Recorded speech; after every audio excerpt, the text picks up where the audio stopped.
Marie Reine de la Paix, le sanctuaire marial de tous les Mauriciens qui attire chaque année des centaines de personnes, des touristes pour la plupart. Depuis sa construction en 1940, Marie Reine de la Paix a été le témoin privilégié des grands moments du diocèse de Port-Louis, de l'Église catholique et aussi des grands moments du pays. Avec Saint-Louis, patron du diocèse, patron de la capitale, Marie Reine de la Paix veille sur notre belle cité et sur notre île avec tous ses habitants.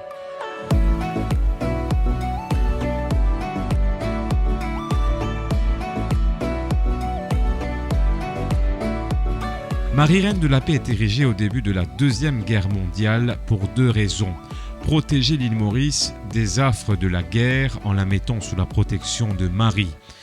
Puis réparer l'outrage subi par le sanctuaire marial de Częstochowa en Pologne que les nazis venaient de profaner. À l'origine du sanctuaire de Marie Reine de la Paix, un homme d'église, Monseigneur James Lynn. Comme Maurice était placé au cœur de l'Europe et de l'Asie et qu'elle pouvait être une proie facile et un port important, il a eu cette géniale idée d'avoir un lieu de culte dédié à Marie Reine de la Paix. Dans certaines dépêches, il était prévu que l'île allait être bombardée et qu'on était obligé tous les soirs d'éteindre toutes les lumières de la capitale afin que les ennemis ne sachent pas exactement où jeter les bombes. Je crois que la Reine de la Paix a vraiment apporté la paix dans notre pays. Le 15 août 1940, jour du dévoilement de la statue de marbre, est un véritable triomphe marial.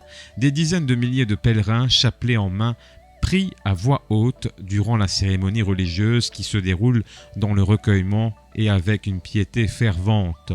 La première messe est célébrée le 17 août de la même année. Dès 1942, Marie Reine de la Paix devient un lieu de pèlerinage. Enfants, légionnaires, jeunes, pionniers, cheminots catholiques, tous affluent au sanctuaire marial. Quand j'étais au collège, il y avait des pèlerinages de la jeunesse. Alors on venait depuis le collège de Saint-Joseph, on venait en pèlerinage, avec des grandes réunions ici. Donc je connais le Marie Reine de la Paix depuis l'adolescence. Et puis quand j'ai été ordonné ici à l'Immaculée Conception. Et tout de suite j'étais vicaire sur la paroisse. C'est ma première affectation comme vicaire. Il y avait le père Souchon à cette époque. Et ça n'a pas fait du bien qu'aux catholiques seulement. Parce que quand on vient à Marie Reine de la Paix, tout le monde est bienvenu.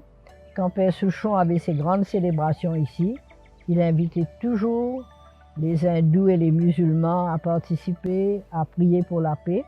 Donc c'est vraiment devenu un lieu de ralliement pour notre pays. La première ordination à Marie Reine de la Paix est conférée simultanément à 5 prêtres, Jacques Avrillon, Michel Boulet, Jean-Claude Desjardins, Henri Espitalier-Noël et Adrien Vier. C'est toujours la paroisse de l'Immaculée qui fait l'entretien du monument. C'est pourquoi c'est une invitation à toute l'Église, à toute la population de venir participer pour que les travaux de rénovation qui ont été entreprises il y a 30 ans de cela, en 89, quand le pape Jean-Paul II était venu. Nous faisons d'ailleurs, ça a déjà commencé, un appel à la population pour participer aux travaux de rénovation, de réfection au monument de Marie Reine de la Paix et aussi pour le jour même, pour la cérémonie, tout ce qu'il faut comme sonorisation, écran, pour la retransmission de la messe. Et donc tout cela est à la charge du diocèse. Maintenant que nous allons avoir le métro, on devrait se déplacer plus facilement. Et est-ce qu'il y aura aussi des facilités de parking, d'entrée, des toilettes publiques, tout ce qui peut inviter la population à venir ici dans un certain confort. Mais il n'y a pas que le confort, il faut qu'ils viennent vraiment dans l'intention non seulement de prier, de demander, mais surtout d'écouter, de mettre un peu de silence en eux, un peu de paix dans leur cœur pour accueillir les cadeaux que Dieu voudra bien leur donner, les cadeaux que Marie voudra donner à notre pays à travers ceux qui viennent la saluer et lui dire bonjour.